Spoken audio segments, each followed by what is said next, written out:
ಮೇ 23, 2024 ಮಧ್ಯಾಹ್ನ ತನ್ನ ಸೈಕಲ್ ಅನ್ನ ಏರಿ ಹೊರಟಂತಹ 82 ವರ್ಷದ ರಿಟೈರ್ಡ್ BSNL ಆಫೀಸರ್ ಸಿ ಪಪ್ಪಾಚಾನ್ಗೆ ಅಂದಾಜಿರಲಿಲ್ಲ ಕೊಲ್ಲಂನ ಆಶ್ರಮಂ ಏರಿಯಾದಲ್ಲಿನ ಈ ರಸ್ತೆ ತನ್ನ ಸಾವಿಗೆ ಕಾರಣವಾಗುತ್ತೆ ಅಂತ. CCTV ಫುಟೇಜ್ಗಳಲ್ಲಿ ಕಾಣಿಸುವಂತಹ ಬ್ಲೂ ವ್ಯಾಗನಾರ್ ಕಾರ್ನ ಡ್ಯಾಶ್ನಿಂದಾಗಿ ಪಪ್ಪಾಚಾನ್ ತಮ್ಮ ಪ್ರಾಣವನ್ನ ಕಳೆದುಕೊಂಡ್ರು. ಆದಾಗ್ಯೂ ಪಪ್ಪಾಚಾನ್ನ ಸಾವು ಕೇವಲ ಆಕ್ಸಿಡೆಂಟ್ ಮಾತ್ರ ಆಗಿರಲಿಲ್ಲ, ಬದಲಿಗೆ ಪರ್ಫೆಕ್ಟ್ ಆಗಿ ಪ್ಲಾನ್ ಮಾಡಿ ಎಕ್ಸಿಕ್ಯೂಟ್ ಮಾಡಿದಂತಹ ಒಂದು ಕಿಲ್ಲಿಂಗ್ ಸ್ಕೆಚ್ ಆಗಿತ್ತು. ಈ CCTV ದೃಶ್ಯಾವಳಿಗಳಲ್ಲಿ ಎಲ್ಲವೂ ಕೂಡ ಸ್ಪಷ್ಟವಾಗಿ ಕಾಣಿಸ್ತಾ ಇದೆ, ಆದ್ರೆ ನೋಡುವಂತಹ ಆಂಗಲ್ ಕರೆಕ್ಟ್ ಆಗಿರ್ಬೇಕಷ್ಟೇ. ಬ್ಲೂ ವ್ಯಾಗನಾರ್ ಕಾರು ಸೈಕಲ್ಗೆ ಡಿಕ್ಕಿ ಹೊಡೆದ ನಂತರವೂ ಕಾರು ಸ್ಟಾಪ್ ಆಗಿಲ್ಲ, ಬದಲಾಗಿ ಅದು ಪಪ್ಪಾಚಾನ್ನ ಮೇಲೇನೆ ವೀಲ್ಗಳನ್ನ ಹತ್ತಿಸಿಕೊಂಡು ಹೋಯಿತು. ಮತ್ತು ಈ CCTV ಫುಟೇಜ್ಗಳನ್ನ ಹತ್ತಿರದಿಂದ ಪರಿಶೀಲಿಸಿದಾಗ ಫಸ್ಟ್ಗೆ ಒಂದು ವಿಷಯ ಗೊತ್ತಾಗುತ್ತೆ. ಆಕ್ಸಿಡೆಂಟ್ ಆದ ನಂತರ ಡ್ರೈವರ್ ಗಾಬರಿಯಾಗಿ ಭಯಭೀತನಾಗಿ ಸ್ಥಳದಿಂದ ಪರಾರಿಯಾಗಿದ್ದಾನೆ ಅಂತ. ಆದ್ರೆ CCTV ಫುಟೇಜ್ ಬೇರೆದೇ ಕಥೆಯನ್ನ ಹೇಳ್ತಾ ಇದ್ವು. ಆ ಟೈಮಲ್ಲಿ ಆ ರಸ್ತೆ ಬಹುತೇಕ ನಿರ್ಜನವಾಗಿತ್ತು. ಸೈಕಲ್ ನಲ್ಲಿ ಹೋಗ್ತಾ ಇದ್ದಂತಹ ಪಪ್ಪಾಚಾನ್ ಕಾರ್ಗೆ ಅಡ್ಡ ಬಂದಿದ್ರು ಅಥವಾ ಡ್ರೈವರ್ ಕಂಟ್ರೋಲ್ ತಪ್ಪಿದ್ರು ಕೂಡ ಆ ಆಕ್ಸಿಡೆಂಟ್ ಅನ್ನ ತಪ್ಪಿಸೋದಕ್ಕೆ ಸಾಕಷ್ಟು ಸ್ಥಳವಿತ್ತು. ಆದ್ರೂ ಕೂಡ ಡ್ಯಾಶ್ ಹೊಡೆದ ನಂತರ ಪಪ್ಪಾಚಾನ್ ಕೆಳಕ್ಕೆ ಬಿದ್ದಾಗ ಕಾರು ಅವರನ್ನ ತಪ್ಪಿಸುವ ಬದಲು ಉದ್ದೇಶಪೂರ್ವಕವಾಗಿಯೇ ಅವರ ಮೇಲೆ ಹತ್ತಿಸಿಕೊಂಡು ಹೋಗಲಾಗಿದೆ. ಅಂಡ್ ಇದೇ ಪಾಯಿಂಟ್ ಈ ಕೇಸನ್ನ ಹಿಟ್ ಅಂಡ್ ರನ್ ಆಕ್ಸಿಡೆಂಟ್ ಗಿಂತ ಬೇರೊಂದು ಆಂಗಲ್ ಅನ್ನ ನೀಡ್ತು. ಎಲ್ಲವೂ ಕೂಡ ಕ್ಯಾಮೆರಾದಲ್ಲಿ ರೆಕಾರ್ಡ್ ಆಗಿತ್ತು. ಆದ್ರೂ ಕೂಡ ಪೊಲೀಸರು ಕಂಪ್ಲೀಟ್ ಇನ್ವೆಸ್ಟಿಗೇಷನ್ ನಾಟ್ ನೆಸೆಸರಿ ಅಂತ ಡಿಸೈಡ್ ಆಗಿದ್ರು. ಹೀಗಾಗಿ ಅವರು ಕಾರ್ ಡ್ರೈವರ್ ಅನ್ನ ಐಡೆಂಟಿಫೈ ಮಾಡಿದ್ರು, ಅರೆಸ್ಟ್ ಮಾಡಿದ್ರು, ಡ್ರಂಕ್ ಅಂಡ್ ಡ್ರೈವ್ ಮತ್ತು ಹಿಟ್ ಅಂಡ್ ರನ್ ಕೇಸನ್ನ ಹಾಕಿ ಜೈಲಿಗೆ ಕಳಿಸಿದ್ರು. ಆದ್ರೆ ನಂತರ ಆ ಡ್ರೈವರ್ ಕೆಲವೇ ದಿನಗಳಲ್ಲಿ ಜಾಮೀನಿನ ಮೇಲೆ ಬಿಡುಗಡೆಯಾಗಿ ಹೊರಕ್ಕೆ ಬಂದ. ಫೈನಲಿ ಓಪನ್ ಅಂಡ್ ಶಟ್ ಅಂತ ಪರಿಗಣಿಸಿ ಈ ಕೇಸನ್ನ ಕ್ಲೋಸ್ ಮಾಡಲಾಯಿತು. ಆದರೆ ವಾಸ್ತವವಾಗಿ ಈ ಕೇಸ್ ಹ್ಯುಮ್ಯಾನಿಟಿ ಮತ್ತು ವಿಶ್ವಾಸದ ಅಡಿಪಾಯಗಳನ್ನೇ ಅಲುಗಾಡಿಸುವಂತಿತ್ತು. ಹೇಳ್ಬೇಕಂದ್ರೆ ಸಿ ಪಪ್ಪಾಚಾನ್ ಅವರ ಲೈಫ್ ನಾರ್ಮಲ್ ವ್ಯಕ್ತಿಯ ಕಥೆಯಲ್ಲ. ಒಂದು ಕಾಲದಲ್ಲಿ ಅವರು ಟೆಲಿಗ್ರಾಫರ್ ಆಗಿ ತಮ್ಮ ಕರಿಯರ್ ಅನ್ನ ಸ್ಟಾರ್ಟ್ ಮಾಡ್ತಾರೆ. ಹಗಲಿನಲ್ಲಿ ಸ್ಟಡೀಸ್ ಅಂಡ್ ರಾತ್ರಿ ಇಡೀ ವರ್ಕ್ ಅನ್ನ ಮಾಡ್ತಾ ಫಿಸಿಕ್ಸ್ ಅಲ್ಲಿ ಅವರು ಗ್ರಾಜುಯೇಷನ್ ಅನ್ನ ಮಾಡ್ತಾರೆ. ಹಾಗೆ ಡಿಪಾರ್ಟ್ಮೆಂಟಲ್ ಎಕ್ಸಾಮ್ಗಳನ್ನ ಪಾಸ್ ಮಾಡ್ತಾ ಕ್ರಮೇಣವಾಗಿ BSNL ನಲ್ಲಿ ಅಸಿಸ್ಟೆಂಟ್ ಜನರಲ್ ಮ್ಯಾನೇಜರ್ ಹುದ್ದೆಗೆ ಏರ್ತಾರೆ. 2002ರಲ್ಲಿ ಅವರು ರಿಟೈರ್ಡ್ ಆಗುವ ಹೊತ್ತಿಗೆ ಅವರು ಕಠಿಣ ಪರಿಶ್ರಮಿ ಮತ್ತು ಆನೆಸ್ಟ್ ಆದಂತ ಅಧಿಕಾರಿ ಅಂತಲೇ ಪ್ರಸಿದ್ಧಿಯಾಗಿದ್ರು. ಸಿ ಪಪ್ಪಾಚಾನ್ಗೆ ಪ್ರಾಣಿಗಳ ಬಗ್ಗೆ ವಿಶೇಷವಾದಂತಹ ಪ್ರೀತಿ ಇತ್ತು. ಪ್ರತಿದಿನ ಬೆಳಿಗ್ಗೆ ಮತ್ತು ಸಂಜೆ ಅವರು ಡಜನ್ ಗಟ್ಟಲೆ ಬೀದಿ ನಾಯಿಗಳಿಗೆ ಆಹಾರವನ್ನ ನೀಡ್ತಾ ಇದ್ರು ಮತ್ತು ಆ ಏರಿಯಾದ ಜನರು ಈ ಕಾರಣಕ್ಕಾಗಿ ಅವರನ್ನ ಐಡೆಂಟಿಫೈ ಮಾಡ್ತಾ ಇದ್ರು. ಚರ್ಚ್ಗೆ ಹೋಗೋದು, ಸ್ಟಾಕ್ ಮಾರ್ಕೆಟ್ ಮೇಲೆ ನಿಗಾ ಇಡೋದು ಮತ್ತು ಬೀದಿ ಬದಿಯ ಪ್ರಾಣಿಗಳನ್ನ ನೋಡಿಕೊಳ್ಳುವುದು ಅವರ ದಿನಚರಿಯ ರುಟೀನ್ ಆಗಿತ್ತು. ಆದ್ರೆ ಆ ಏರಿಯಾದ ಜನ ಸಿ ಪಪ್ಪಾಚಾನ್ ಅವರನ್ನ ಬೇರೆಯದೇ ಇನ್ನೊಂದು ಆಂಗಲ್ ನಲ್ಲೂ ಕೂಡ ನೋಡ್ತಾ ಇದ್ರು. ಅದು ದುಡ್ಡಿನ ಬಗ್ಗೆ ಅವರಿಗಿದ್ದಂತ ವಿಪರೀತ ಅಪಹಾಪಿ ಮತ್ತು ರಿಟೈರ್ಮೆಂಟ್ ನಂತರ ಅವರು ಸ್ಟಾಕ್ ಮಾರ್ಕೆಟ್ ಮತ್ತು ಪರ್ಫೆಕ್ಟ್ ಹೂಡಿಕೆಗಳ ಮೂಲಕ ಬೇಕಾದಷ್ಟು ಆಸ್ತಿಪಾಸ್ತಿಗಳನ್ನ ಮಾಡಿಟ್ಟಿದ್ರು. ಕೊಲ್ಲಂನ ರಿಚ್ ಏರಿಯಾಗಳಲ್ಲಿ ಅವರು ಭೂಮಿಯನ್ನು ಹೊಂದಿದ್ರು ಮತ್ತು ಹಲವಾರು ಪ್ರಾಪರ್ಟಿಗಳನ್ನು ಕೂಡ ಸಂಪಾದಿಸಿದ್ರು. ಫೈನಾನ್ಷಿಯಲಿ ತುಂಬಾ ಸ್ಟ್ರಾಂಗ್ ಆದಂತ ಪಾರ್ಟಿ. ಮುಖ್ಯವಾಗಿ ಈ ಪಪ್ಪಾಚಾನ್ರನ್ನ ನೋಡಿದ್ರೆ ಇವರು ಕೋಟಿಗಟ್ಟಲೆ ಆಸ್ತಿ ಹೊಂದಿದ್ದಾರೆ ಅಂತ ಊಹಿಸೋದು ಕಷ್ಟ. ಪಪ್ಪಾಚಾನ್ಗೆ ಅಷ್ಟೆಲ್ಲ ದುಡ್ಡು ಆಸ್ತಿಪಾಸ್ತಿ ಇದ್ರು ಕೂಡ ಅತ್ಯಂತ ಮಿತವ್ಯಯಿಯಾದಂತ ವ್ಯಕ್ತಿ. ಖರ್ಚು ಮಾಡೋದಂದ್ರೆ ಮಾರುದ್ದ ಓಡೋಗ್ತಾ ಇದ್ರು. ಹಾಗಾಗಿನೇ ಅಲ್ಲಿನ ಜನ ಇವರನ್ನ ಕಂಜೂಸ್, ಮಹಾಜಿಪಣ ಅಂತ ಕರಿತಾ ಇದ್ರು. ಇನ್ನೂ ವಿಶೇಷ ಅಂದ್ರೆ ಅಷ್ಟೆಲ್ಲ ಆಸ್ತಿ ಪಾಸ್ತಿ ಮಾಡಿಟ್ಟಿದ್ರು ಕೂಡ ಕೊಲ್ಲಂ ಸಿಟಿಯನ್ನೆಲ್ಲ ಅವರು ಬರೀ ಸೈಕಲ್ ನಲ್ಲೇ ಸುತ್ತಾ ಇದ್ರು. ಮಾಮೂಲಿ ಬಟ್ಟೆಗಳನ್ನ ಹಾಕೊಂಡು ಸಣ್ಣ ಸಣ್ಣ ಖರ್ಚುಗಳನ್ನ ಮಾಡೋದಕ್ಕೂ ಕೂಡ ಹಿಂದೆ ಮುಂದೆ ನೋಡ್ತಾ ಇದ್ರು. ಇನ್ನು ಸಾಯೋ ಟೈಮಲ್ಲೂ ಕೂಡ ಅವರು ಬೆಲ್ಟ್ ನ ಬದಲಿಗೆ ಸೊಂಟಕ್ಕೆ ದಾರವನ್ನ ಕಟ್ಟಿಕೊಂಡಿದ್ರು ಅಂತ ಹೇಳಲಾಗುತ್ತೆ. ದುಡ್ಡನ್ನ ಗಳಿಸೋದು ಮತ್ತು ಅದನ್ನ ಉಳಿಸೋದು ಅವರಿಗೆ ಅಭ್ಯಾಸಕ್ಕಿಂತ ಹೆಚ್ಚಾಗಿ ಲೈಫ್ ಸ್ಟೈಲೇ ಆಗಿ ಹೋಗಿತ್ತು. ಬಹುಶಃ ಈ ಆಲೋಚನೆಗಳೇ ಅವರನ್ನ ಫೈನಾನ್ಷಿಯಲಿ ಸಕ್ಸಸ್ ಮಾಡಿರಬಹುದು. ಆದ್ರೆ ಇವೇ ಆಲೋಚನೆಗಳು ಅವರ ಸಂಬಂಧಗಳಲ್ಲಿ ಬಿರುಕುಗಳನ್ನ ಕೂಡ ತಂದಿತ್ತು. ಅವರ ಆಪ್ತರು ಹೇಳುವ ಪ್ರಕಾರ ಹಣ ಮತ್ತು ಖರ್ಚುಗಳ ಬಗ್ಗೆ ಅವರಿಗಿದ್ದಂತ ಸ್ಟ್ರಿಕ್ಟ್ನೆಸ್ ನಿಂದಾಗಿ ಅವರ ಕುಟುಂಬದಲ್ಲಿ ಗ್ಯಾಪ್ ಕ್ರಿಯೇಟ್ ಆಗಿತ್ತು. ಹಾಗಾಗಿ ಪಪ್ಪಾಚಾನ್ ಜೀವನದ ಕೊನೆಯ ವರ್ಷಗಳಲ್ಲಿ ಕೊಲ್ಲಂನ ಆಶ್ರಮಂ ಏರಿಯಾದ ತಮ್ಮ ಮನೆಯಲ್ಲಿ ಒಬ್ಬಂಟಿಯಾಗಿ ವಾಸ ಮಾಡ್ತಾ ಇದ್ರು. ಅವರ ಪತ್ನಿ ಮಟಿಲ್ಡಾ ರಿಟೈರ್ಡ್ ಟೀಚರ್ ಆಗಿದ್ದು ಪಪ್ಪಾಚಾನ್ ರಿಂದ ಸೆಪರೇಟ್ ಆಗಿ ವಾಸ ಮಾಡ್ತಾ ಇದ್ರು. ಇನ್ನು ಅವರ ಮಗಳು ರಾಚೆಲ್ ಮದುವೆ ನಂತರ ಉತ್ತರ ಪ್ರದೇಶದ ಲಕ್ನೋದಲ್ಲಿ ನೆಲೆಸಿದ್ರು ಮತ್ತು ಮಗ ಕುವೈತ್ ನಲ್ಲಿ ಸೆಟಲ್ ಆಗಿದ್ದ. ಸುಂದರವಾದಂತ ಫ್ಯಾಮಿಲಿ ಇದ್ರೂ ಕೂಡ ಪಪ್ಪಾಚಾನ್ ತಮ್ಮ ಜೀವನದ ಬಹುಪಾಲು ಸಮಯವನ್ನ ಒಂಟಿತನದಲ್ಲೇ ಕಳೀತಾ ಇದ್ರು. ಬಹುಶಃ ಈ ಒಂಟಿತನ ಮತ್ತು ಅವರ ಅಪಾರ ಸಂಪತ್ತು ಅವರನ್ನ ಒಂದು ಪಿತೂರಿಯ ಟಾರ್ಗೆಟ್ ಆಗಿಸಿತ್ತು. ಆದ್ರೆ ಪಪ್ಪಾಚಾನ್ಗೆ ಅದು ಗೊತ್ತೇ ಆಗ್ಲಿಲ್ಲ. ಇನ್ನು ತಂದೆಯ ಫ್ಯೂನರಲ್ಗಾಗಿ ಲಕ್ನೋದಿಂದ ಕೊಲ್ಲಂಗೆ ಬಂದಿದ್ದಂತಹ ಅವರ ಮಗಳು ರ್ಯಾಚೆಲ್ಗೆ ಮೊದಲಿನಿಂದಲೂ ತನ್ನ ತಂದೆಯ ಸಾವಿನ ಬಗ್ಗೆ ಅನುಮಾನಗಳಿದ್ವು. ಫ್ಯೂನರಲ್ ಆದ ನಂತರ ರ್ಯಾಚೆಲ್ ತನ್ನ ತಂದೆಯ ಬ್ಯಾಂಕ್ ಅಕೌಂಟ್ಸ್, ಇನ್ವೆಸ್ಟ್ಮೆಂಟ್ಗಳು ಮತ್ತು ಫೈನಾನ್ಷಿಯಲ್ ರೆಕಾರ್ಡ್ಸ್ ಅನ್ನ ಚೆಕ್ ಮಾಡೋದಕ್ಕೆ ಶುರು ಮಾಡಿದ್ಲು. ಅಲ್ಲಿ ಅವಳಿಗೆ ಅನುಮಾನಗಳನ್ನು ಹುಟ್ಟುಹಾಕುವಂತಹ ಕೆಲವೊಂದು ಪಾಯಿಂಟ್ಗಳನ್ನು ಕೂಡ ಕಂಡುಕೊಂಡ್ಲು. ಮೊದಲನೆಯದಾಗಿ ಪಪ್ಪಾಚಾನ್ ಹೆಸರಿನಲ್ಲಿ ಲೋನ್ಗಳನ್ನ ತೆಗೆದುಕೊಳ್ಳಲಾಗಿದೆ. ಈ ವಿಷಯ ಅವಳಿಗೆ ಆಶ್ಚರ್ಯಕರವಾಗಿತ್ತು. ಯಾಕಂದ್ರೆ ದುಡ್ಡು ಉಳಿಸೋದ್ರಲ್ಲಿ ಮತ್ತು ತನ್ನ ಜೀವನದುದ್ದಕ್ಕೂ ಲೋನ್ಗಳನ್ನ ತೆಗೆದುಕೊಳ್ಳದೆ ಅದನ್ನ ತಪ್ಪಿಸೋದ್ರಲ್ಲೇ ಫೇಮಸ್ ಆದಂತ ವ್ಯಕ್ತಿ ಇದ್ದಕ್ಕಿದ್ದಂತೆ ಲೋನ್ಗಳನ್ನ ತೆಗೆದುಕೊಳ್ತಾರ? ಅದು ಅಲ್ಲದೆ ಪಪ್ಪಾಚಾನ್ ತನ್ನ ಸಾವಿಗೆ ಸ್ವಲ್ಪ ದಿನಗಳ ಮೊದಲು ತನ್ನ ಸ್ಟಾಕ್ ಮಾರ್ಕೆಟ್ ಇನ್ವೆಸ್ಟ್ಮೆಂಟ್ಗಳೆಲ್ಲವನ್ನೂ ಕೂಡ ಸೇಲ್ ಮಾಡಿದ್ರು. ಅಂಡ್ ಅದು ಕೂಡ ತನ್ನ ತಂದೆಯ ಗುಣಗಳಿಗೆ ಕಂಪ್ಲೀಟ್ ಅಪೋಸಿಟ್ ಆಗಿತ್ತು. ನಿಧಾನವಾಗಿ ರಾಚೆಲ್ ರೆಕಾರ್ಡ್ಸ್ ಎಲ್ಲವನ್ನೂ ಕೂಡ ಪರಿಶೀಲಿಸ್ತಾ ಹೋದಾಗ ಹೊಸ ಪ್ರಶ್ನೆಗಳು ಕ್ರಿಯೇಟ್ ಆದವು. ಈ ಪಪ್ಪಾಚಾನ್ ತಿಂಗಳಿಗೆ ಸುಮಾರು 80,000 ಮಂತ್ಲಿ ಪೆನ್ಷನ್ ಅನ್ನ ಪಡೆದುಕೊಳ್ತಾ ಇದ್ರು ಮತ್ತು ಆತನ ಹೆಸರಲ್ಲಿ 1 ಕೋಟಿಗೂ ಅಧಿಕ ಮೌಲ್ಯದ ಫಿಕ್ಸ್ಡ್ ಡೆಪಾಸಿಟ್ ಗಳನ್ನ ಇಡಲಾಗಿತ್ತು. ಆದಾಗ್ಯೂ ಕೆಲವೇ ತಿಂಗಳುಗಳಲ್ಲಿ ಈ ಪಪ್ಪಾಚಾನ್ ತಮ್ಮ ಇತರೆ ಬ್ಯಾಂಕ್ ಅಕೌಂಟ್ಗಳಿಂದ ಸಾಕಷ್ಟು ಪ್ರಮಾಣದ ದುಡ್ಡನ್ನು ವಾಪಸ್ ತೆಗೆದುಕೊಂಡು ಕೊಲ್ಲಂನಲ್ಲಿರುವಂತಹ ಮುತ್ತೂಟ್ ಮಿನಿ ಫೈನಾನ್ಸ್ ಲಿಮಿಟೆಡ್ ನ ಒಲಿಯಾಯಿಲ್ ಬ್ರಾಂಚ್ ನಲ್ಲಿ ಜಮಾ ಮಾಡಿದ್ರು. ಅದು ಅಲ್ಲದೆ ಅವರು ಸಾಯೋದಕ್ಕೆ ಕೆಲವೇ ದಿನಗಳ ಮೊದಲು ಪಂಜಾಬ್ ನ್ಯಾಷನಲ್ ಬ್ಯಾಂಕ್ ಅಕೌಂಟ್ ನಿಂದ ದೊಡ್ಡ ಮೊತ್ತದ ಹಣವನ್ನ ವಾಪಸ್ ತೆಗೆದುಕೊಂಡಿದ್ರು ಮತ್ತು ಅದನ್ನು ಕೂಡ ಮುತ್ತೂಟ್ ಮಿನಿ ಫೈನಾನ್ಸ್ ಲಿಮಿಟೆಡ್ ನಲ್ಲಿ ಡಿಪಾಸಿಟ್ ಮಾಡುವಂತಹ ಉದ್ದೇಶವನ್ನ ಹೊಂದಿದ್ರು. ಆದ್ರೆ ಆಶ್ಚರ್ಯ ಏನು ಅಂದ್ರೆ ಬ್ಯಾಂಕ್ ಅಕೌಂಟ್ ಇಂದ ತೆಗೆದಂತ ದುಡ್ಡು ಮುತ್ತೂಟ್ ಫೈನಾನ್ಸ್ ನಲ್ಲಿ ಡಿಪಾಸಿಟ್ ಆಗೇ ಇರಲಿಲ್ಲ. ಅಂಡ್ ಇದು ರ್ಯಾಚೆಲ್ಗೆ ಕೇವಲ ಫೈನಾನ್ಷಿಯಲ್ ಇರ್ರೆಗ್ಯುಲಾರಿಟಿ ಮಾತ್ರವಾಗಿರಲಿಲ್ಲ, ತನ್ನ ತಂದೆ ಯಾವುದೋ ಒಂದು ಷಡ್ಯಂತ್ರದ ಟಾರ್ಗೆಟ್ ಆಗಿದ್ದಾರೆ ಅನ್ನೋದು ಆಕೆಗೆ ಕನ್ಫರ್ಮ್ ಆಗ್ತಾ ಹೋಗಿತ್ತು. ಹೀಗಾಗಿ ರೇಚೆಲ್ ಕೊಲ್ಲಂ ಈಸ್ಟ್ ಪೊಲೀಸ್ ಸ್ಟೇಷನ್ಗೆ ಹೋಗ್ತಾಳೆ ಮತ್ತು ತನ್ನ ತಂದೆಯ ಫೈನಾನ್ಷಿಯಲ್ ಟ್ರಾನ್ಸಾಕ್ಷನ್ಗಳಲ್ಲಿ ಕಾಣಿಸಿದಂತಹ ಮಿಸ್ಟೇಕ್ಗಳ ಬಗ್ಗೆ ಪೊಲೀಸರಿಗೆ ತಿಳಿಸ್ತಾಳೆ. ಸೊ ಪೊಲೀಸರು ಆ ನಂತರ ದುಡ್ಡಿನ ಹಿಂದೆ ಅಡಗಿರುವಂತಹ ಸತ್ಯವನ್ನ ಇನ್ವೆಸ್ಟಿಗೇಷನ್ ಮಾಡೋದಕ್ಕೆ ಶುರು ಮಾಡ್ತಾರೆ. ಇನ್ನು ಪಪ್ಪಾಚಾನ್ ಅವರ ಫ್ಯಾಮಿಲಿಗೆ ಅವರ ಫೈನಾನ್ಷಿಯಲ್ ವ್ಯವಹಾರಗಳ ಬಗ್ಗೆ ಅಷ್ಟು ಮಾಹಿತಿ ಇರಲಿಲ್ಲ. ಬಹುಶಃ ಅಪರಾಧಿಗಳು ಕೂಡ ಇದನ್ನೇ ಬಂಡವಾಳ ಮಾಡಿಕೊಂಡ್ರು. ಯಾಕಂದ್ರೆ ಅವರಿಗೆ ಗೊತ್ತಿತ್ತು ಫಿಕ್ಸ್ಡ್ ಡೆಪಾಸಿಟ್ಸ್ ಮತ್ತು ಇನ್ವೆಸ್ಟ್ಮೆಂಟ್ಗಳ ಮೇಲೆ ಯಾರು ಕಣ್ಣಿಟ್ಟಿಲ್ಲ ಅಂತ ಅವರು ನಂಬಿದ್ರು. ಸ್ಟಾರ್ಟಿಂಗ್ ಅಲ್ಲಿ ಪೊಲೀಸರು ಈ ಪಪ್ಪಾಚಾನ್ ಕೇಸನ್ನ ಜಸ್ಟ್ ಒಂದು ಹಿಟ್ ಅಂಡ್ ರನ್ ಕೇಸ್ ಅಂತ ಭಾವಿಸಿ ಆಲ್ಮೋಸ್ಟ್ ಕ್ಲೋಸ್ ಮಾಡಿದ್ರು. ಡ್ರೈವರ್ ಅನ್ನ ಐಡೆಂಟಿಫೈ ಮಾಡಲಾಯಿತು ಮತ್ತು ಅವನ ವಿರುದ್ಧ ಕೇಸನ್ನು ಕೂಡ ದಾಖಲಿಸಲಾಯಿತು. ಆದ್ರೆ ಆ ನಂತರ ಆ ಡ್ರೈವರ್ ಜಾಮೀನಿನ ಮೇಲೆ ಹೊರಗಡೆ ಬಂದ್ಬಿಟ್ಟ. ಆದ್ರೆ ರಾಚೆಲ್ನ ದೂರಿನ ನಂತರ ಮತ್ತೆ ಈ ಕೇಸನ್ನ ರೀಓಪನ್ ಮಾಡಲಾಯಿತು. ಆನಂತರ ಪೊಲೀಸರು ಅಪರಾಧ ನಡೆದ ಸ್ಥಳದ ಸುತ್ತಲಿರುವಂತಹ ಪ್ರತಿಯೊಂದು ಸಾಕ್ಷ್ಯವನ್ನು ಕೂಡ ರೀಚೆಕ್ ಮಾಡೋದಕ್ಕೆ ಸ್ಟಾರ್ಟ್ ಮಾಡ್ತಾರೆ. ಶ್ರೀ ನಾರಾಯಣಗೌರು ಕಲ್ಚರಲ್ ಸೆಂಟರ್ಗೆ ಹೋಗುವಂತಹ ರಸ್ತೆ ಸಾಮಾನ್ಯವಾಗಿ ನಿರ್ಜನವಾಗಿತ್ತು ಮತ್ತು ಅಲ್ಲಿ ಯಾವುದೇ ಸಿಸಿಟಿವಿ ಕ್ಯಾಮೆರಾಗಳು ಇರಲಿಲ್ಲ. ಆದಾಗ್ಯೂ ಇನ್ವೆಸ್ಟಿಗೇಷನ್ ಸಮಯದಲ್ಲಿ ರಸ್ತೆಯ ಆ ಪಕ್ಕದಲ್ಲಿರುವಂತಹ ಒಂದು ಮನೆಯಲ್ಲಿ ಒಂದು ಸಿಸಿಟಿವಿ ಇರೋದನ್ನ ನೋಡ್ತಾರೆ ಮತ್ತು ಆ ಸಿಸಿಟಿವಿ ಫುಟೇಜ್ ಅನ್ನ ಕಲೆಕ್ಟ್ ಮಾಡಿ ಪರಿಶೀಲಿಸತೊಡಗ್ತಾರೆ. ಅಂಡ್ ಆ ಫುಟೇಜ್ ಅಲ್ಲಿ ನೀಲಿ ಕಲರ್ ವ್ಯಾಗ್ನರ್ ಕಾರು ಕಾಣಿಸುತ್ತೆ ಮತ್ತು ಪಪ್ಪಾಚಾನ್ ಆಕ್ಸಿಡೆಂಟ್ ಆದಂತಹ ರಸ್ತೆಯಲ್ಲಿ ಅದೇ ಟೈಮಲ್ಲಿ ಪಾಸ್ ಆಗಿರುತ್ತೆ. ಆನಂತರ ಇನ್ವೆಸ್ಟಿಗೇಷನ್ ಆಫೀಸರ್ಸ್ ಫುಟೇಜ್ ಅನ್ನ ಮತ್ತೆ ನೋಡ್ತಾರೆ ಅಂಡ್ ಅವರಿಗೆ ಅರ್ಥವಾಗ್ತಾ ಹೋಗುತ್ತೆ ಈ ಕೇಸ್ ಬರೀ ರೋಡ್ ಆಕ್ಸಿಡೆಂಟ್ ಮಾತ್ರವಲ್ಲ, ಅದರ ಹಿಂದೆ ಬೇರೆ ಇದೆ ಸ್ಕೆಚ್ ಇದೆ ಅಂತ. ಆನಂತರ ಪೊಲೀಸರು ಆ ಕಾರ್ ಯಾರ್ದು ಅಂತ ಸರ್ಚ್ ಮಾಡಬೇಕಾಗಿರುತ್ತೆ ಮತ್ತು ಆ ಟೈಮಲ್ಲಿ ಅದನ್ನ ಡ್ರೈವ್ ಮಾಡ್ತಾ ಇದ್ದಂತ ಡ್ರೈವರ್ ಯಾರು ಅನ್ನೋದನ್ನ ಪತ್ತೆ ಹಚ್ಚಬೇಕಾಗಿರುತ್ತೆ. ಹೀಗಾಗಿ ಅವರು ಸುತ್ತಮುತ್ತಲ ಪ್ರದೇಶಗಳಲ್ಲಿರುವಂತಹ 100 ಸಿಸಿಟಿವಿ ಫುಟೇಜ್ಗಳನ್ನ ಪರಿಶೀಲಿಸ್ತಾ ಹೋಗ್ತಾರೆ ಅಂಡ್ ಫೈನಲಿ ವ್ಯಾಗನಾರ್ ಕಾರಿನ ರಿಜಿಸ್ಟ್ರೇಷನ್ ನಂಬರ್ ಅನ್ನ ಪತ್ತೆ ಹಚ್ತಾರೆ.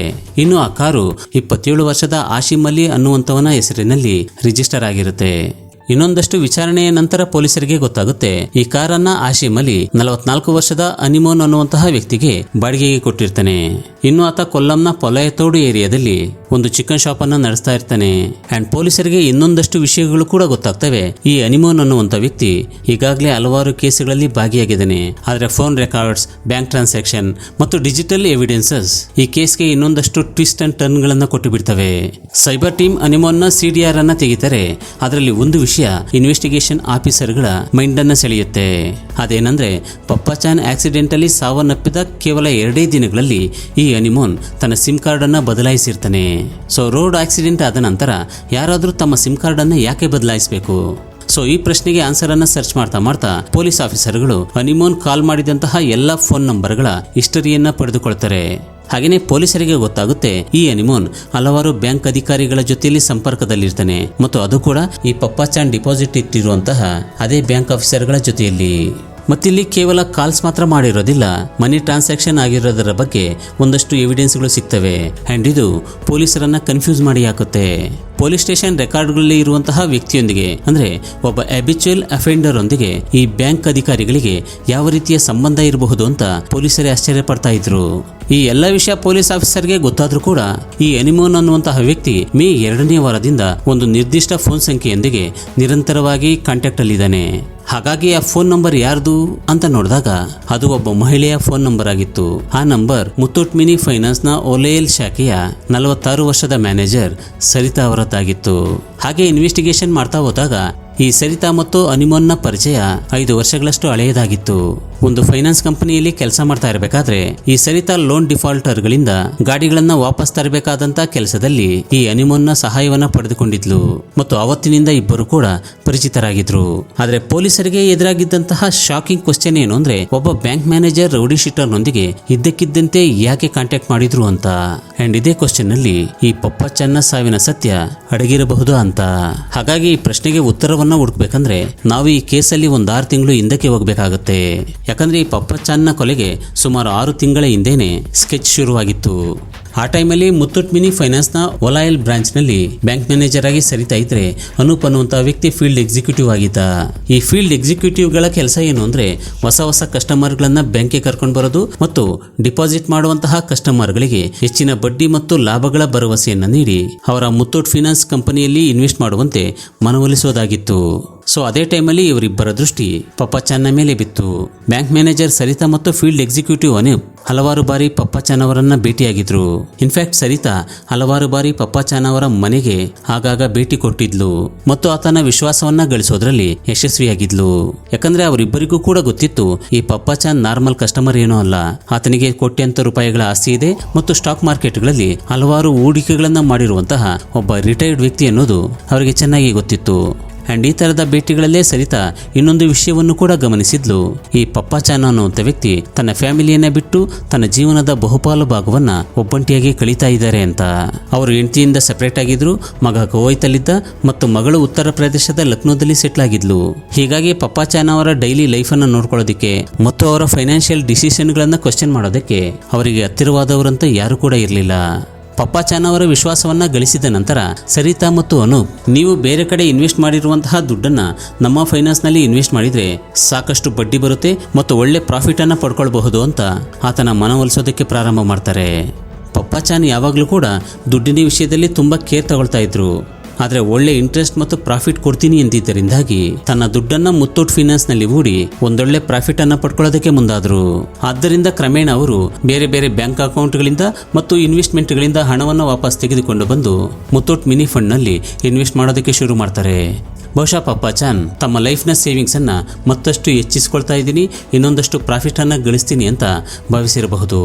ಸೊ ಫೆಬ್ರವರಿ 2024ರಲ್ಲಿ ಈ ಪಪ್ಪಚ್ಚನ್ 1 ವರ್ಷದ ಅವಧಿಗೆ ಮುತ್ತೂಟ್ ಮಿನಿ ಫಂಡ್ ನಲ್ಲಿ ಸುಮಾರು 36 ಲಕ್ಷ ರೂಪಾಯಿಗಳನ್ನ ಫಿಕ್ಸ್ಡ್ ಡೆಪಾಸಿಟ್ ಆಗಿ ಇಟ್ರು. ಅದಾದ ಕೆಲವೇ ವಾರಗಳಲ್ಲಿ ಸರಿತಾ ಮತ್ತು ಅನೂಪ್ ಹೆಚ್ಚಿನ ಹಣವನ್ನ ಮುತ್ತೂಟ್ ಮಿನಿ ಫಂಡ್ ನಲ್ಲಿ ಇನ್ವೆಸ್ಟ್ ಮಾಡುವಂತೆ ಮನವೊಲಿಸೋದಕ್ಕೆ ಶುರು ಮಾಡಿದ್ರು. ಒಳ್ಳೆಯ ರಿಟರ್ನ್ಸ್ ಮತ್ತು ಹೆಚ್ಚಿನ ಇಂಟ್ರೆಸ್ಟ್ ನ ಆಮಿಷಕ್ಕೊಳಗಾದಂತಹ ಈ ಪಪ್ಪಚ್ಚನ್ ತಮ್ಮ ಸೌತ್ ಇಂಡಿಯನ್ ಬ್ಯಾಂಕ್ ಮತ್ತು PNB ಅಕೌಂಟ್ಗಳಿಂದ ಸುಮಾರು 20 ಲಕ್ಷ ರೂಪಾಯಿಗಳನ್ನ ಟ್ರಾನ್ಸ್ಫರ್ ಮಾಡಿ ಮುತ್ತೂಟ್ ಮಿನಿ ಫಂಡ್ ನಲ್ಲಿ ಫಿಕ್ಸ್ಡ್ ಡೆಪಾಸಿಟ್ ಆಗಿ ಇಟ್ರು. ಇದರಿಂದಾಗಿ ಮುತ್ತೂಟ್ ಮಿನಿಯಲ್ಲಿ ಅವರ ಒಟ್ಟು ಇನ್ವೆಸ್ಟ್ಮೆಂಟ್ ಸುಮಾರು 80ರಿಂದ 90 ಲಕ್ಷಕ್ಕೆ ಏರ್ತು. ಸೊ ಇಲ್ಲಿಂದಲೇ ಈ ಸ್ಟೋರಿಯ ಡೇಂಜರಸ್ ಗೇಮ್ ಶುರುವಾಗ್ತಾ ಹೋಗುತ್ತೆ. ಇನ್ನು ಪಪ್ಪಚ್ಚನ್ ಅನ್ಕೊಳ್ತಾ ಇದ್ರು ತಮ್ಮ ದುಡ್ಡು ಸೇಫ್ ಆಗಿದೆ ಮತ್ತು ಅದು ಒಳ್ಳೆ ಪ್ರಾಫಿಟ್ ಅನ್ನ ಗಳಿಸ್ತಾ ಇದೆ ಅಂತ ನಂಬಿದ್ರು. ಆದರೆ ಬ್ಯಾಕ್ ಗ್ರೌಂಡ್ ಅಲ್ಲಿ ಬೇರೆನೇ ಸ್ಟೋರಿ ರನ್ ಆಗ್ತಾ ಇತ್ತು. ಯಾಕಂದ್ರೆ ಬ್ಯಾಂಕ್ ಮ್ಯಾನೇಜರ್ ಸರಿತಾ ಪಪ್ಪಚ್ಚನ್ನ ಡಿಪಾಸಿಟ್ ಗಳನ್ನ ಒಂದು ಚಾನ್ಸ್ ಅಂತ ಪರಿಗಣಿಸಲಾರಂಭಿಸಿದ್ಲು. ಆಕೆ ಟೋಟಲ್ ಅಮೌಂಟ್ ಅನ್ನು ಒಂದೇ ಸಾರಿ ತೆಗೆಯೋದಕ್ಕಿಂತಲೂ ಮುಂಚೆ ನಿಧಿ ಲೈಸೆನ್ಸ್ ನ ಲೋಪದೋಷವನ್ನ ಬಳಸಿಕೊಂಡು ಅದರಲ್ಲಿ ನಾನ್ ಕನ್ವರ್ಟಬಲ್ ಡಿಬೆಂಚರ್ಗಳ ಮೇಲೆ ನಾಮಿನಿ ಅಥವಾ ಸಕ್ಸೆಸರ್ ನ ನೇಮ್ ಕಡ್ಡಾಯವೇನೂ ಇರೋದಿಲ್ಲ. ಸೊ ಈ ಫ್ಲಾನ ಲಾಭವನ್ನ ಪಡೆದುಕೊಂಡಂತಹ ಸರಿತಾ ಮತ್ತು ಅನೂಪ್ ಪಪ್ಪಚ್ಚನ್ನ ಫಿಕ್ಸ್ಡ್ ಡಿಪಾಸಿಟ್ಗಳನ್ನ ಆಸ್ ಎ ಕೊಲೆಟರಲ್ ಯೂಸ್ ಮಾಡ್ತಾ ಹೋಗಿ ಅವರದೇ ಹೆಸರಲ್ಲಿ ರೋಲಿಂಗ್ ಲೋನ್ಗಳನ್ನ ತೆಗೆದುಕೊಳ್ಳೋದಕ್ಕೆ ಶುರು ಮಾಡಿದ್ರು. ಸ್ಟಾರ್ಟಿಂಗ್ ಅಲ್ಲಿ ಅವರು 5 ಲಕ್ಷ ರೂಪಾಯಿಗಳ ಲೋನ್ ಅನ್ನ ತೆಗೆದುಕೊಂಡ್ರು, ನಂತರ ಅದನ್ನ ವಾಪಸ್ ಕಟ್ಟಿದ್ರು. ಸೊ ಇದರಿಂದ ಯಾವುದೇ ಪ್ರಾಬ್ಲಮ್ಸ್ ಕಾಣಿಸದೆ ಹೋದಾಗ ಅವರೊಳಗಿನ ಧೈರ್ಯ ಮತ್ತಷ್ಟು ಬೆಳೀತು. ಮತ್ತೆ ಮುಂದಿನ ಸಾಲ ಮತ್ತಷ್ಟು ದೊಡ್ಡದಾಯಿತು, ನಂತರ ಮತ್ತೊಂದು, ಆಮೇಲೆ ಇನ್ನೊಂದು, ಹೀಗೆ ಈ ಲೋನ್ಗಳ ಸರಣಿ ಬೆಳೀತಲೇ ಇತ್ತು. ಫೈನಲಿ 25 5 ಲಕ್ಷಕ್ಕೂ ಹೆಚ್ಚು ಅಮೌಂಟ್ನ ಲೋನನ್ನು ಪಡೆದುಕೊಳ್ಳಲಾಗಿತ್ತು. ಆದರೆ ಡಿಪಾಸಿಟ್ ಇಟ್ಟಿದ್ದಂತಹ ಪಪ್ಪಾಚಾನ್ಗೆ ಮಾತ್ರ ಇದರ ಬಗ್ಗೆ ಏನೂ ಕೂಡ ಗೊತ್ತೇ ಇರಲಿಲ್ಲ. ಏಪ್ರಿಲ್ 2024ರಲ್ಲಿ ಪಪ್ಪಾಚಾನ್ ತಮ್ಮ ಸ್ಟಾಕ್ ಮಾರ್ಕೆಟ್ ಪೋರ್ಟ್ಫೋಲಿಯೋದ ಒಂದು ಗಮನಾರ್ಹ ಭಾಗವನ್ನ ಸೇಲ್ ಮಾಡ್ತಾರೆ. ಅವರು ಇಂಡಿಯಾ ಇನ್ಫೋಲೈನ್ ಮೂಲಕ ಶೇರ್ಗಳನ್ನ ಸೇಲ್ ಮಾಡಿ ಸುಮಾರು 50 ಲಕ್ಷ ರೂಪಾಯಿಗಳನ್ನ ಮುತ್ತೂಟ್ ಮಿನಿ ಫೈನಾನ್ಸ್ ನಲ್ಲಿ ಇನ್ವೆಸ್ಟ್ ಮಾಡ್ತಾರೆ. ಸೊ ಈಗ ಅವರ ಜೀವನದ ಒಂದು ದೊಡ್ಡ ಉಳಿತಾಯದ ಒಂದು ದೊಡ್ಡ ಮೊತ್ತ ಒಂದೇ ಸ್ಥಳದಲ್ಲಿ ಡಿಪಾಸಿಟ್ ಆಗಿತ್ತು. ಆದ್ರೆ ಈ ಪಪ್ಪಾಚಾನ್ ಡಿಪಾಸಿಟ್ ಮಾಡೋದ್ರಲ್ಲಿ ಎಷ್ಟು ಸ್ಟ್ರಿಕ್ಟ್, ಅದರ ವಹಿವಾಟನ್ನ ಟ್ರ್ಯಾಕ್ ಮಾಡೋದ್ರಲ್ಲೂ ಕೂಡ ಅಷ್ಟೇ ಸ್ಟ್ರಿಕ್ಟ್ ಆಗಿರ್ತಾ ಇದ್ರು. ಪ್ರತಿ ಡೆಪಾಸಿಟ್ ಮತ್ತು ಪ್ರತಿ ಇಂಟ್ರೆಸ್ಟ್ ಅನ್ನು ಕೂಡ ಆಗಾಗ ಗಮನಿಸ್ತಾನೆ ಇದ್ರು. ಆಮೇಲೆ ಒಂದಿನ ಪಪ್ಪಾಚಾನ್ ತನ್ನ ರೆಕಾರ್ಡ್ಸ್, ಡಿಪಾಸಿಟ್ ಮತ್ತು ಎಕ್ಸ್ಪೆಕ್ಟೆಡ್ ರಿಟರ್ನ್ಸ್ ಅನ್ನ ಲೆಕ್ಕ ಹಾಕಿದಾಗ ಆ ನಂಬರ್ಸ್ ಒಂದಕ್ಕೊಂದು ಮ್ಯಾಚೇ ಆಗ್ತಾ ಇರಲಿಲ್ಲ. ಯಾಕಂದ್ರೆ ಪಪ್ಪಾಚಾನ್ ಅಕೌಂಟ್ ನಲ್ಲಿ ಇರಬೇಕಾದಂತಹ ಅಮೌಂಟೇ ಇರಲಿಲ್ಲ. ಇದರಿಂದಾಗಿ ಸಿಟ್ಟಾಗಿ ಹೋದಂತಹ ಪಪ್ಪಾಚಾನ್ ಡೈರೆಕ್ಟ್ ಆಗಿ ಸರಿತಾಳ ಚೇಂಬರ್ಗೆ ಹೋಗಿ ಈ ಡಿಫರೆನ್ಸ್ ನ ಬಗ್ಗೆ ವಿಚಾರಿಸ್ತಾನೆ. ಆದ್ರೆ ಬ್ಯಾಂಕ್ ಮ್ಯಾನೇಜರ್ ಸರಿತಾ ತಪ್ಪಿಸಿಕೊಳ್ಳುವಂತ ಆನ್ಸರ್ಗಳನ್ನ ಕೊಡತೊಡಗ್ತಾಳೆ. ಸೊ ಇದರಿಂದಾಗಿ ಪಪ್ಪಾಚಾನ್ ಮುತ್ತೂಟ್ ಫೈನಾನ್ಸ್ ನ ಸೀನಿಯರ್ ಆಫೀಸರ್ಸ್ಗೆ ಕಂಪ್ಲೇಂಟ್ ಅನ್ನ ಕೊಡ್ತಾರೆ. ಆಮೇಲೆ ಒಂದು ಇಂಟರ್ನಲ್ ಇನ್ವೆಸ್ಟಿಗೇಷನ್ ಶುರುವಾಗುತ್ತೆ. ಆಮೇಲೆ ಬಂದಂತಹ ವರದಿಯಲ್ಲಿ ಒಂದು ವಿಷಯ ಸ್ಪಷ್ಟವಾಗಿರುತ್ತೆ. ಈ ಸರಿತಾ ಕೇವಲ ಪಪ್ಪಾಚಾನ್ಗೆ ಮಾತ್ರವಲ್ಲ, ಇತರ 7 ಸೀನಿಯರ್ ಕಸ್ಟಮರ್ಗಳ ಹಣವನ್ನು ಕೂಡ ಯೂಸ್ ಮಾಡ್ಕೊಂಡಿದ್ದಾಳೆ ಅನ್ನೋದು ಕಂಡು ಬರುತ್ತೆ. ಆದ್ರೆ ಉಳಿದವರ ಅಮೌಂಟ್ ಕಡಿಮೆ ಇದ್ದಿದ್ದರಿಂದ ಖುದ್ದಾಗಿ ಮುತ್ತೂಟ್ ಮಿನಿಯವರೇ ಹಣವನ್ನ ಪೇ ಮಾಡ್ತಾರೆ. ಆದ್ರೆ ಪಪ್ಪಾಚಾನ್ ವಿಷಯದಲ್ಲಿ ಈ ಅಮೌಂಟ್ ತುಂಬಾ ದೊಡ್ಡದಾಗಿರುತ್ತೆ. ಹಾಗಾಗಿ ಮುತ್ತೂಟ್ ಫೈನಾನ್ಸ್ ನವರು ಸರಿತಾಗಿ ಆರ್ಡರ್ ಮಾಡ್ತಾರೆ, ಆದಷ್ಟು ಬೇಗ ನೀವು ಪಪ್ಪಾಚಾನ್ ನ ಅಮೌಂಟ್ ಅನ್ನ ಸೆಟಲ್ ಮಾಡಬೇಕು ಅಂತ. ಇಲ್ಲದೆ ಹೋದ್ರೆ ನಿಮ್ಮ ಮೇಲೆ ಕಾನೂನು ಕ್ರಮಗಳನ್ನ ಕೈಗೊಳ್ತೀವಿ ಅಂತ ವಾರ್ನಿಂಗ್ ಕೊಡ್ತಾರೆ. ಸೊ ಇದರಿಂದಾಗಿ ಸರಿತಾ ಮತ್ತು ಅನೂಪ್ ಉದ್ಯೋಗವನ್ನ ಕಳೆದುಕೊಳ್ಳುವಂತಹ ಆತಂಕದಲ್ಲಿರ್ತಾರೆ. ಅಷ್ಟೇ ಅಲ್ಲದೆ 25 ಲಕ್ಷ ರೂಪಾಯಿಗಳ ಹಣವನ್ನ ಒಂದೇ ಸಾರಿ ರಿಟರ್ನ್ ಮಾಡಬೇಕು ಅಂದ್ರೆ ಅವ್ರ ಹತ್ರ ಯಾವುದೇ ಮಾರ್ಗ ಇರೋದಿಲ್ಲ. ಹೀಗಾಗಿ ಅವರಿಬ್ಬರು ಕೂಡ ಡಿಸೈಡ್ ಮಾಡ್ತಾರೆ, ಹಿಂದೆ ಮುಂದೆ ಯಾರು ಇಲ್ಲದಂತಹ ಈ ಪಪ್ಪಾಚಾನ್ನನ್ನ ತಮ್ಮ ದಾರಿಯಿಂದಲೇ ಕಿತ್ತು ಬಿಸಾಕ್ಬೇಕು ಅಂತ. ಹಾಗಾಗಿ ಅವರು 2024 ಮೇ 16, 17ರಂದು ಸರಿತಾ ಆಶ್ರಮಂ ರಸ್ತೆಯ ಒಂದು ಬಾರ್ ನಲ್ಲಿ ರೌಡಿ ಶೀಟರ್ ಹನಿಮೋನ್ ಅನ್ನ ಮೀಟ್ ಆಗ್ತಾರೆ. ಆಮೇಲೆ ಅನೂಪ್ ನನ್ನ ಪಪ್ಪಾಚಾನ್ನ ಮಗ ಅಂತ ಹೇಳಿ ಹನಿಮೋನ್ ಮತ್ತು ಅವನ ಸಹಚರರಿಗೆ ಪರಿಚಯಿಸಿಕೊಡ್ತಾಳೆ. ಯಾಕಂದ್ರೆ ಇವರು ಪ್ಲಾನ್ ಮಾಡಿ ಕಾಂಟ್ರಾಕ್ಟ್ ಕಿಲ್ಲರ್ಸ್ಗೆ ಹೇಳಿರ್ತಾರೆ. ಇವರ ಪರಿವಾರದ ಪ್ರಾಪರ್ಟಿ ವಿಷಯದಲ್ಲಿ ತಂದೆ ಮಗನಿಗೆ ಜಗಳ ಆಗ್ತಾ ಇರೋದ್ರಿಂದ ಮಗ ತಂದೆಯನ್ನ ಕೊಲ್ಲಿಸೋದಕ್ಕೆ ರೆಡಿಯಾಗಿದ್ದೇನೆ ಅಂತ ಕಾಂಟ್ರಾಕ್ಟ್ ಕಿಲ್ಲರ್ಸ್ಗೆ ಹೇಳಲಾಗುತ್ತೆ. ಅನೂಪನ್ನ ಪಪ್ಪಾಚಾನ್ನ ಮಗನಂತೆ ಪರಿಚಯಿಸೋದು ಅವರ ಷಡ್ಯಂತ್ರದ ಒಂದು ಭಾಗವಾಗಿತ್ತು. ಯಾಕಂದ್ರೆ ಕಾಂಟ್ರಾಕ್ಟ್ ಕಿಲ್ಲರ್ಸ್ಗೆ ಈ ಕೊಲೆಯ ನಿಜವಾದ ಉದ್ದೇಶ ಮತ್ತು ಫಿನಾನ್ಷಿಯಲ್ ಪ್ರಾಫಿಟ್ ನ ಬಗ್ಗೆ ಯಾವತ್ತೂ ಕೂಡ ಗೊತ್ತಾಗಬಾರ್ದು ಅಂತ ಬಯಸಿದ್ರು. ಸೊ ಫೈನಲಿ 2 ಲಕ್ಷ ರೂಪಾಯಿಗಳಿಗೆ ಕಾಂಟ್ರಾಕ್ಟ್ ಅನ್ನ ಮಾಡ್ಕೊಳ್ಳಲಾಗುತ್ತೆ ಮತ್ತು ಸರಿತಾ 40,000 ರೂಪಾಯಿಗಳನ್ನ ಅಡ್ವಾನ್ಸ್ ಆಗಿ ಕೊಡ್ತಾಳೆ. ಅಂಡ್ ಈ ಪೂರ ಆಪರೇಷನ್ಗೆ ಒಂದು ಕೋಡ್ ನೇಮ್ ಅನ್ನು ಕೂಡ ಕೊಡಲಾಗುತ್ತೆ. ಅದರ ಹೆಸರು ಕೊಟೇಶನ್. ಪ್ಲಾನ್ನ ಪ್ರಕಾರ ಮರ್ಡರ್ ಅನ್ನ ಒಂದು ರೋಡ್ ಆಕ್ಸಿಡೆಂಟ್ ನಂತೆ ಕಂಪ್ಲೀಟ್ ಮಾಡಬೇಕಾಗಿತ್ತು. ಸೊ ಹೀಗಾಗಿ ಇವರೆಲ್ಲರೂ ತಮ್ಮ ಮೊದಲ ಪ್ರಯತ್ನವನ್ನ ಮೇ 20, 2024ರಂದು ಮಾಡ್ತಾರೆ. ಮಾಹಿನ್ ಅನ್ನುವಂತ ವ್ಯಕ್ತಿ ಆಟೋ ರಿಕ್ಷಾವನ್ನ ಓಡಿಸ್ತಾ ಇರ್ತಾನೆ. ಆದ್ರೆ ಅವತ್ತಿನ ಭಾರಿ ಮಳೆಯಿಂದಾಗಿ ಅವರ ಪ್ಲಾನ್ ಫೇಲ್ ಆಗುತ್ತೆ. ಮೇ 21 ಮತ್ತು 22ರಂದು ಕೂಡ ಹತ್ಯಾ ಪ್ರಯತ್ನಗಳು ನಡೀತವೆ. ಆದರೆ ಪ್ರತಿ ಬಾರಿಯೂ ಕೂಡ ಒಂದಲ್ಲ ಒಂದು ಕಾರಣಕ್ಕಾಗಿ ಇವರ ಪ್ಲಾನ್ಗಳು ಫೇಲ್ ಆಗಿ ಹೋಗ್ತವೆ. ಆದರೆ ಮೇ 23, 2024ರಂದು ಒಂದು ಫೈನಲ್ ಸ್ಕೆಚ್ ಅನ್ನ ರೆಡಿ ಮಾಡ್ತಾರೆ. ಸೊ ಇದರಲ್ಲಿ ಅನೂಪ್ ಪಪ್ಪಾಚಾನ್ನ ಮನೆಯಿಂದ ಹೊರಕ್ಕೆ ಕರೀತಾನೆ. ಅಂದ್ರೆ ಸರಿತಾ ಜೊತೆಗಿನ ವಿವಾದವನ್ನ ಟೀ ಕುಡಿತಾ ಮುಗಿಸೋಣ ಅನ್ನೋದು ಒಂದು ನೆಪವಾಗಿರುತ್ತೆ. ಇನ್ನು ಅನೂಪ್ನನ್ನ ನಂಬಿದಂತಹ ಪಪ್ಪಾಚಾನ್ ತನ್ನ ಸೈಕಲ್ ನಲ್ಲಿ ಮನೆಯಿಂದ ಹೊರಕ್ಕೆ ಹೋಗ್ತಾರೆ. ಮತ್ತು ಆತ ಶ್ರೀ ನಾರಾಯಣ ಕಲ್ಚರಲ್ ಸೆಂಟರ್ ಹತ್ರ ಬರ್ತಾ ಇದ್ದಂತೆ ಅನೂಪ್ ತನ್ನ ಗ್ಯಾಂಗ್ಗೆ ಸಿಗ್ನಲ್ ಅನ್ನ ನೀಡ್ತಾನೆ. ಆ ನಂತರ ಅನೂಪ್ ತನ್ನ ಬೈಕಲ್ಲಿ ಹೊರಟು ಹೋಗೋದನ್ನ ಇಲ್ಲಿನ ಸಿಸಿಟಿವಿ ಸೆರೆ ಹಿಡಿದಿದೆ. ಸ್ವಲ್ಪ ಸಮಯವಾಗುವಷ್ಟರಲ್ಲಿ ಬ್ಲೂ ವ್ಯಾಗನರ್ ಕಾರು ಸೈಕಲ್ ನ ಮೇಲೆ ಹೋಗ್ತಾ ಇದ್ದಂತಹ ಪಪ್ಪಾಚಾನ್ಗೆ ಡಿಕ್ಕಿ ಹೊಡೆಯುತ್ತೆ ಮತ್ತು ಡಿಕ್ಕಿಯಿಂದಾಗಿ ಒಂದಷ್ಟು ದೂರದಲ್ಲಿ ಬಿದ್ದಂತಹ ಪಪ್ಪಾಚಾನ್ ಅವರ ಮೇಲೆ ಈ ವ್ಯಾಗನರ್ ಕಾರು ಹತ್ತಿಕೊಂಡು ಹೋಗುತ್ತೆ. ಇನ್ನು ಈ ಪಾಪಿಗಳು ಪ್ಲಾನ್ ಅನ್ನ ಎಷ್ಟು ಖತರ್ನಾಕ್ ಆಗಿ ಮಾಡಿದ್ರು ಅಂದ್ರೆ, ಆಕ್ಸಿಡೆಂಟ್ ಆದ ನಂತರ ಅಲ್ಲಾರಾದ್ರೂ ಜನರಿದ್ರೆ ತಕ್ಷಣ ಪಪ್ಪಾಚಾನ್ ಹತ್ರಕ್ಕೆ ಬರಬಹುದು ಮತ್ತು ಅವರಿಗೆ ಸಹಾಯ ಮಾಡಬಹುದು. ಒಂದ್ ವೇಳೆ ಅವರಿಗೆ ಸಹಾಯ ಸಿಕ್ಕಿ ಹಾಸ್ಪಿಟಲ್ ನಲ್ಲಿ ಅವರು ಉಳಿದುಕೊಂಡ್ರೆ ನಮ್ಮ ಪ್ಲಾನ್ ಎಲ್ಲವೂ ಕೂಡ ಉಲ್ಟಾ ಆಗಬಹುದು ಅಂತ ಮೊದಲೇ ಭಯಪಟ್ಟಿರ್ತಾರೆ. ಹಾಗಾಗಿ ಆಕ್ಸಿಡೆಂಟ್ ಸ್ಪಾಟ್ ಇಂದ ಒಂದ್ ಸ್ವಲ್ಪ ದೂರದಲ್ಲಿ ಆ ಗ್ಯಾಂಗ್ ಅಲ್ಲೇ ಒಬ್ಬನಾಗಿದ್ದಂತಹ ಮಾಹಿನ್ ನನ್ನ ಆಟೋ ರಿಕ್ಷಾದೊಂದಿಗೆ ಒಂದ್ ಸ್ವಲ್ಪ ದೂರದಲ್ಲಿ ನಿಲ್ಲಿಸಿರ್ತಾರೆ. ಇನ್ನು ಆಕ್ಸಿಡೆಂಟ್ ಆಗಿ ಪಪ್ಪಾಚಾನ್ ಪಕ್ಕಕ್ಕೆ ಬಿದ್ದಿರುವಂತಹ ಸಂದರ್ಭದಲ್ಲಿ ಒಂದು 14-15 ಜನ ಸ್ಥಳವನ್ನ ತಲುಪ್ತಾರೆ. ಅಂಡ್ ಮಾಹಿನ್ ಕೂಡ ಆ ಜನಸಮೂಹದೊಂದಿಗೆ ಆಕ್ಸಿಡೆಂಟ್ ಪ್ಲೇಸ್ಗೆ ಬರ್ತಾನೆ. ಇನ್ನು ಕೆಲವೊಂದಷ್ಟು ಜನ ಗಂಭೀರವಾಗಿ ಗಾಯಗೊಂಡಿದ್ದಂತಹ ಪಪ್ಪಾಚಾನ್ ಅವರನ್ನ ತಕ್ಷಣ ಹಾಸ್ಪಿಟಲ್ಗೆ ಕರ್ಕೊಂಡೋಗ್ಬೇಕು ಅಂತ ಬಯಸ್ತಾರೆ. ಆದ್ರೆ ಅಲ್ಲೇ ನಿಂತಿದ್ದಂತಹ ಮಾಹಿನ್ ಮಾತ್ರ ಪಪ್ಪಾಚಾನ್ನ ತನ್ನ ಆಟೋದಲ್ಲಿ ಕರ್ಕೊಂಡು ಹೋಗೋದಕ್ಕೆ ನಿರಾಕರಿಸ್ತಾನೆ.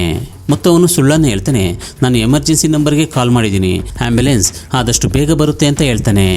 ನಿಜ ಏನು ಅಂದ್ರೆ ಈ ಪಪ್ಪಾಚಾನ್ ಬದುಕುಳಿಯುವಂತಹ ಸಾಧ್ಯತೆ ಇಲ್ವೇ ಇಲ್ಲ ಅನ್ನೋದನ್ನ ಕನ್ಫರ್ಮ್ ಮಾಡ್ಕೊಳ್ಳೋದಕ್ಕೋಸ್ಕರನೇ ಇನ್ನೇನು ಆಂಬ್ಯುಲೆನ್ಸ್ ಬಂದ್ಬಿಡುತ್ತೆ ಅಂತ ಟೈಮನ್ನ ಡಿಲೇ ಮಾಡ್ತಾ ಹೋಗ್ತಾನೆ. ಸೊ ಮಾರನೇ ದಿನ ಅಂದ್ರೆ ಮೇ 24, 2024ರಂದು ಪಪ್ಪಾಚಾನ್ ಹಾಸ್ಪಿಟಲ್ ನಲ್ಲಿ ಚಿಕಿತ್ಸೆ ಪಡಿತಾ ಇರಬೇಕಾದ್ರೇನೆ ಉಸಿರು ಚೆಲ್ತಾರೆ. ಆಮೇಲೆ ಪೊಲೀಸರು ಕೂಡ ಡ್ರೈವರ್ ಅನ್ನ ಐಡೆಂಟಿಫೈ ಮಾಡ್ತಾರೆ. ಆತನ ಮೇಲೆ ಡ್ರಂಕ್ ಅಂಡ್ ಡ್ರೈವ್ ಮತ್ತು ಹಿಟ್ ಅಂಡ್ ರನ್ ಕೇಸನ್ನ ಹಾಕಿ ಜೈಲಿಗೆ ಕಳಿಸ್ತಾರೆ. ಆದ್ರೆ ಇಲ್ಲಿ ಆಶ್ಚರ್ಯಕರ ವಿಷಯ ಏನು ಅಂದ್ರೆ ಈ ಪಪ್ಪಾ ಚಾಂದ್ ಸಾವಿನ ಮರುದಿನವೇ ಬ್ಯಾಂಕ್ ಮ್ಯಾನೇಜರ್ ಸರಿತಾ ತನ್ನ ಆಫೀಸಿಗೆ ಬಂದು ತನ್ನ ಕಲೀಗ್ಸ್ ನ ಮುಂದೆ ಪಪ್ಪಾ ಚಾಂದ್ ಸಾವಿಗೆ ಸಂತಾಪವನ್ನ ವ್ಯಕ್ತಪಡಿಸ್ತಾಳೆ. ಹಾಗೇನೆ ಆಟೋ ಡ್ರೈವರ್ ಮಾಹಿನ್ ಕೂಡ ಅಂತ್ಯಕ್ರಿಯೆಯಲ್ಲಿ ಭಾಗವಹಿಸಿರ್ತಾನೆ. ಇದಾದ ನಂತರ ಅನಿಮೋನ್ ಮತ್ತು ಆಶಿಮ್ ಕೊಲ್ಲಮ್ಮನ್ನ ಬಿಟ್ಟು ಕೊಚ್ಚಿಗೆ ಹೋಗ್ತಾರೆ. ಅಲ್ಲಿ ಅವರು ತಮ್ಮ ಗ್ಯಾಂಗ್ನ ಕನೆಕ್ಷನ್ಗಳೊಂದಿಗೆ ಅಡಗಿಕೊಳ್ತಾರೆ. ಆದ್ರೆ ಇಲ್ಲೇ ಸ್ಟೋರಿಯಲ್ಲಿ ಇನ್ನೊಂದು ಟ್ವಿಸ್ಟ್ ಕೂಡ ಕಾಣಿಸಿಕೊಂಡಿರುತ್ತೆ. ಅನಿಮೋನ್ ಮತ್ತು ಅವನ ಸಹಚರರಿಗೆ ಒಂದು ವಿಷಯ ಕನ್ಫರ್ಮ್ ಆಗಿರುತ್ತೆ, ಸರಿತಾ ಯಾವ ಬೆಲೆಯನ್ನಾದ್ರೂ ತೆತ್ತು ಈ ಸೀಕ್ರೆಟ್ ಅನ್ನ ಕಾಪಾಡ್ಕೊಳ್ಳೋದಕ್ಕೆ ನಿರ್ಧರಿಸಿದಳೆ ಅಂತ. ಹೀಗಾಗಿ ಅವರು ಇದೇ ಚಾನ್ಸ್ ಅಂದುಕೊಂಡು 2 ಲಕ್ಷಕ್ಕೆ ಒಪ್ಪಿಕೊಂಡಿದ್ದಂತ ಡೀಲ್ ಕ್ರಮೇಣವಾಗಿ ಜಾಸ್ತಿ ಆಗ್ತಾ ಹೋಗುತ್ತೆ. ಕೊಲ್ಲಂನ ಬೀಚ್ ನಲ್ಲಿ ನಡೆದಂತಹ ಹಲವಾರು ಸಭೆಗಳ ಸಮಯದಲ್ಲಿ ಅನಿಮೋನ್ ಮತ್ತು Mahin bank manager ಸರಿತಾಳನ್ನ black mail ಮಾಡತೊಡಗ್ತಾರೆ ಮತ್ತು ಆಕೆಯಿಂದ ಸುಮಾರು 18 ಲಕ್ಷ ರೂಪಾಯಿಗಳನ್ನ ಸುಲಿಗೆ ಮಾಡ್ತಾರೆ. ಈ ನಡುವೆ ಆಶಿಮ್ ಕೂಡ ಸರಿತಾ ಬಗ್ಗೆ ಸೈಲೆಂಟ್ ಆಗಿರೋದಕ್ಕೆ 1 ಲಕ್ಷ ರೂಪಾಯಿಗಳನ್ನ ಪಡೆದುಕೊಳ್ತಾರೆ. ಆದ್ರೆ ಮತ್ತೊಂದು ಕಡೆ ಪೊಲೀಸರು ತಮ್ಮ ಇನ್ವೆಸ್ಟಿಗೇಷನ್ ನಲ್ಲಿ ಒಂದೊಂದೇ ಇಟ್ಟಿಗೆಗಳನ್ನ ಜೋಡಿಸ್ತಾ ಇರ್ತಾರೆ. ಅಲ್ಲೊಂದು ಮನೆಯ ಕ್ಯಾಮೆರಾದಲ್ಲಿ ರೆಕಾರ್ಡ್ ಆಗಿದ್ದಂತ ಸಿಸಿಟಿವಿ ಫುಟೇಜಸ್, ಅನಿಮೋನ್ನ call records, SIM card change ಮಾಡಿದಂತ ಟೈಮ್ ಮತ್ತು ಅವರ ಬ್ಯಾಂಕ್ ಟ್ರಾನ್ಸಾಕ್ಷನ್ಸ್ ಅಂಡ್ ಸರಿತಾ ಜೊತೆ ಅವರ ನಿರಂತರ ಸಂಪರ್ಕ ಪಾಪಾ ಚಾನ್ ಆಕ್ಸಿಡೆಂಟ್ ನ ಸಂಪೂರ್ಣ ಚಿತ್ರಣವನ್ನ ಪೊಲೀಸರ ಮುಂದೆ ಬಿಚ್ಚಿಡುತ್ತೆ. ಸೊ 2 ತಿಂಗಳ ಇನ್ವೆಸ್ಟಿಗೇಷನ್ ನ ನಂತರ ಅಂದ್ರೆ ಫೈನಲಿ ಆಗಸ್ಟ್ 8, 2024ರಂದು ಕೇರಳ ಪೊಲೀಸರು ಕಾಂಟ್ರಾಕ್ಟ್ ಕಿಲ್ಲರ್ಸ್ ಆದಂತಹ ಅನಿಮೋನ್, ಆಸಿಫ್ ಅಲಿ, ಮಾಹಿನ್ ಜೊತೆಗೆ ಮುತ್ತೋಟ್ಮನಿಯ ಬ್ರಾಂಚ್ ಮ್ಯಾನೇಜರ್ ಆದಂತಹ ಸರಿತಾಳನ್ನ ಹಾಗೂ ಫೀಲ್ಡ್ ಎಕ್ಸಿಕ್ಯೂಟಿವ್ ಆದಂತಹ ಅನೂಪ್ನನ್ನ ಅರೆಸ್ಟ್ ಮಾಡ್ತಾರೆ. ಅದಾದ ನಂತರ ಎಲ್ಲರ ಮೇಲೂ ಕೂಡ ಕೇಸ್ ಫೈಲ್ ಆಗುತ್ತೆ. ಪಪ್ಪಾ ಚಾಂದ್ ಸಾವಿಗೆ ಕಾರಣರಾದಂತಹ ಎಲ್ಲ ಅಪರಾಧಿಗಳು ಕೂಡ ಹಲವಾರು ಬಾರಿ ಕೋರ್ಟಲ್ಲಿ ಜಾಮೀನು ಅರ್ಜಿಗಳನ್ನು ಸಲ್ಲಿಸ್ತಾರೆ. ಆದ್ರೆ ಕೋರ್ಟ್ ಅವೆಲ್ಲವನ್ನು ಕೂಡ ರಿಜೆಕ್ಟ್ ಮಾಡುತ್ತೆ. ಆದ್ರೂ ಕೂಡ ಕೆಲವೇ ತಿಂಗಳುಗಳ ನಂತರ ಅಂದ್ರೆ ಡಿಸೆಂಬರ್ 2024ರಲ್ಲಿ ಈ ಪ್ರಕರಣದ ಪ್ರಮುಖ ಆರೋಪಿಯಾದಂತಹ ಸರಿತಾಳಿಗೆ ಕೋರ್ಟ್ ಜಾಮೀನನ್ನ ನೀಡಿದೆ ಮತ್ತು ಪೊಲೀಸರು ಇನ್ವೆಸ್ಟಿಗೇಷನ್ಗೆ ಕರೆದಂತ ಸಂದರ್ಭದಲ್ಲಿ ಟೈಮ್ಗೆ ಸ್ಟೇಷನ್ಗೆ ಹಾಜರಾಗಬೇಕು ಅಂತ ನಿಬಂಧನೆಗಳನ್ನ ಹಾಕಿದೆ. ಆದ್ರೆ ಫ್ರೆಂಡ್ಸ್, ಯಾರೇ ಆದ್ರೂ ಕೂಡ ದುಡ್ಡಿನ ವಿಷಯದಲ್ಲಿ ಯಾವತ್ತೂ ಜಾಗರೂಕರಾಗಿರಬೇಕು. ಕೆಲವೊಂದ್ಸಾರಿ ಒಳ್ಳೆಯವರು ಅಂದ್ಕೊಂಡವರೇ ನಮಗೆ ಕೇಡನ್ನ ಬಯಸಬಹುದು ಅಂಡ್ ಅದಕ್ಕೆ ಮನಿ ಕೂಡ ಕಾರಣವಾಗಿರಬಹುದು. ನಮಸ್ಕಾರ.